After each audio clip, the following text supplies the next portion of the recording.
अस्सलाम वालेकुम। Please subscribe my channel और लाइक करना मत भूलिएगा।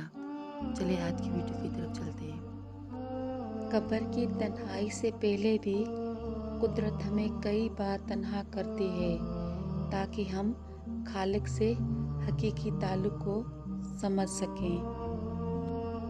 ज़िंदगी मुसलसल जदोजहद और जुस्तजू का नाम है, क्योंकि अल्लाह हर परिंदे को रिज़्क देता है मगर उसके घोंसले में नहीं डालता।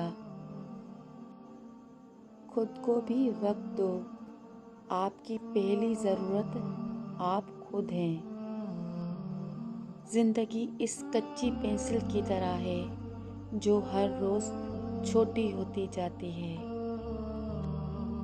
आओ बेवजह बात करते हैं, भूल जाते हैं कौन थे हम तुम। कभी खुद को भी महसूस कर लिया करें, कुछ रौनकें खुद से भी हुआ करती हैं।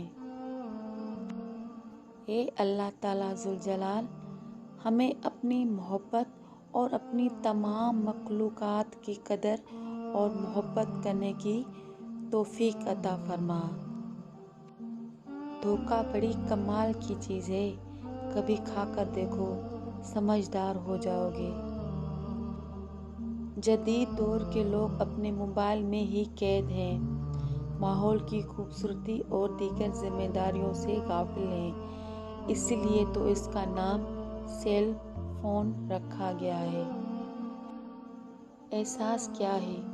दूसरों की तकलीफ़ को अपनी तकलीफ़ समझना। जिन घरों में अल्लाह पाक का ज़िक्र होता है वहाँ सुकून, मोहब्बत और बरकत नज़र आती है। लफ्ज़ों की दस्तरस में मुकम्मल नहीं हूँ मैं, लिखी हुई किताब के बाहर से सुन मुझे।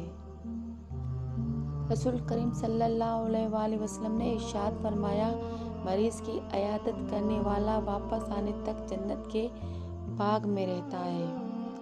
रसूल करीम सल्लल्लाहु अलैहि वसल्लम ने इरशाद फरमाया, सब्र के साथ आसानी का इंतज़ार करना इबादत है। मौला, हम हार चुके हैं, तुझे तेरे पाक बादशाही का वास्ता इस वबा को ख़त्म कर दे। बेशक हम माफ़ी के काबिल नहीं हैं मगर तेरे प्यारे हबीब के उम्मती हैं।